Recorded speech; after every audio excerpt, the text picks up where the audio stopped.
Je vais te raconter une histoire qui commence dans un grand immeuble de bureaux, en plein centre-ville. Tout le monde semblait occupé, les employés couraient d'un bureau à l'autre, les téléphones sonnaient sans arrêt. Mais ce jour-là, ce n'était pas le travail qui allait marquer les esprits, c'était une confrontation inattendue. Une jeune femme, prénommée Clara, travaillait comme femme de ménage dans ses bureaux depuis plusieurs années. Toujours discrète, silencieuse, elle faisait son travail avec sérieux. Mais, aux yeux de la plupart des employés, elle n'était qu'une simple femme de ménage, invisible, presque inexistante. Un matin, alors qu'elle nettoyait le sol d'une salle de réunion, un cadre supérieur, M. Durand, entra furieux. Devant tout le personnel, il pointa Clara du doigt et commença à crier. « Vous êtes encore là à traîner? Ce bureau n'est pas un endroit pour perdre du temps. Faites vite votre travail et sortez. » La salle devint silencieuse. Tous les employés regardaient la scène, certains gênés, d'autres choqués. Mais personne n'osa intervenir. Clara, elle, resta calme. Elle ne répondit pas. Elle leva simplement son doigt ganté de jaune, le posa sur ses lèvres et fit un geste de silence, regardant l'homme droit dans les yeux. Cette réaction déstabilisa tout le monde. Comment osait-elle? Une femme de ménage face à un directeur? Le silence dans la pièce devint lourd, presque insoutenable. Puis, d'une voix douce mais ferme, Clara dit enfin, « Monsieur, je ne suis peut-être qu'une femme de ménage pour vous. Mais sachez une chose, le respect ne se mesure pas au titre que l'on porte, mais à la façon dont on traite les autres. » Un murmure parcourut la salle. Certains employés hochèrent la tête en silence. Le directeur, pris de court, devint rouge de colère, mais il n'avait plus rien à répondre. Quelques instants plus tard, le PDG de l'entreprise entra dans la pièce.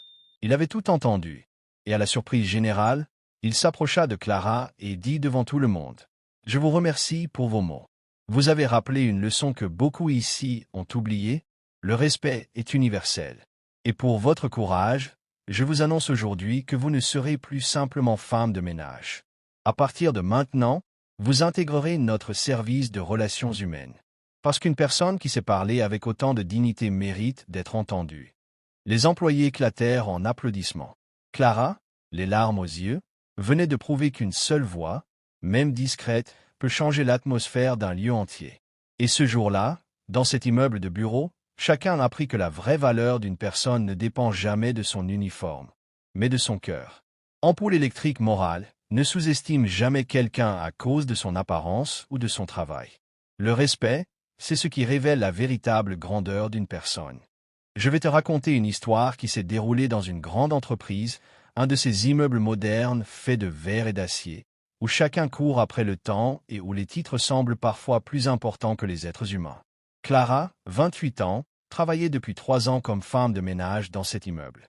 Tous les matins, avant même que le soleil ne se lève, elle arrivait discrètement, balai et seau à la main. Son uniforme bleu, ses gants jaunes et son chariot de nettoyage faisaient partie du décor. On la voyait partout, mais on ne la regardait jamais vraiment. Elle connaissait pourtant chaque couloir, chaque bureau, chaque visage. Elle entendait souvent des bribes de conversation, des confidences de collègues qui l'oubliaient dès qu'elle passait la serpillière. Mais Clara ne jugeait personne. Elle travaillait en silence, avec dignité. Ce matin-là, cependant, quelque chose allait briser la routine. Dans la grande salle de réunion, plusieurs employés se préparaient pour une présentation importante. L'ambiance était tendue. Le directeur adjoint, M. Durand, un homme réputé pour son caractère autoritaire, entrait et sortait nerveusement. C'était un homme qui parlait fort, qui aimait montrer son pouvoir, et qui ne supportait pas que quelque chose échappe à son contrôle. Clara, elle, finissait de nettoyer un coin de la pièce. Elle s'était accroupie pour ramasser un papier tombé au sol lorsqu'il entra soudainement. « Encore vous » cria-t-il en la voyant. Tous les regards se tournèrent vers eux. « Vous ne voyez pas que c'est une salle de réunion? Vous bloquez le passage. Dépêchez-vous de finir et disparaissez. » Il pointait son doigt vers elle, furieux. Les employés se figèrent. Certains semblaient gênés, d'autres baissèrent les yeux, préférant ne pas intervenir. Clara se redressa lentement. Son visage restait calme, mais ses yeux brillaient d'une étrange force. Elle ne bougea pas d'un pas. Au lieu de répondre, elle leva simplement sa main gantée de jaune, posa son doigt sur ses lèvres et fit signe au directeur de se taire. Un murmure traversa la pièce. Était-elle folle? Personne n'avait jamais osé lui parler ainsi. Durand éclata de rire, mais son rire sonnait faux. Vous vous moquez de moi? Vous osez me faire taire? Mais pour qui vous prenez-vous? Vous n'êtes qu'une femme de ménage. Un silence lourd s'abattit. Les mots claquèrent dans l'air comme une gifle. Clara inspira profondément. Sa voix, quand elle parla, était douce mais ferme. Je suis peut-être une femme de ménage, oui. Mais je suis avant tout une personne. Et vous, monsieur, vous venez de rappeler à tout le monde ici que parfois, les plus grands titres n'empêchent pas les plus petites attitudes. Ces mots résonnèrent comme un coup de tonnerre. Plusieurs employés échangèrent des regards, certains hochèrent discrètement la tête. Durand devint rouge de colère. Assez.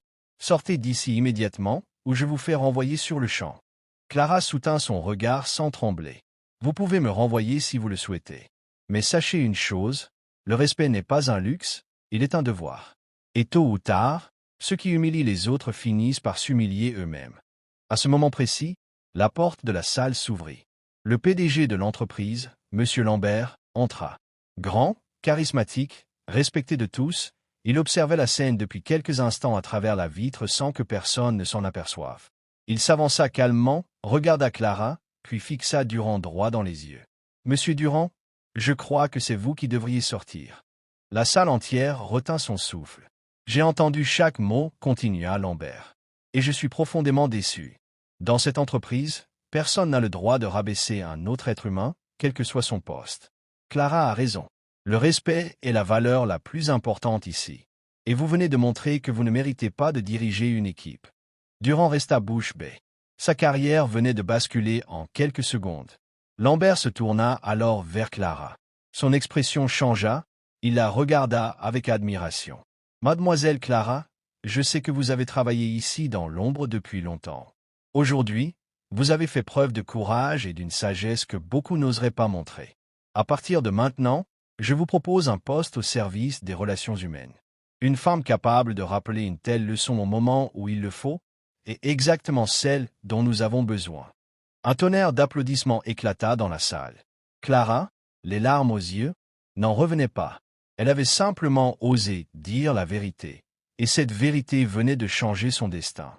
Durand, lui, sortit de la pièce, humilié. Les employés, qui jusque-là détournaient le regard, s'approchèrent de Clara pour la féliciter. Beaucoup s'excusèrent même de ne pas avoir réagi plus tôt.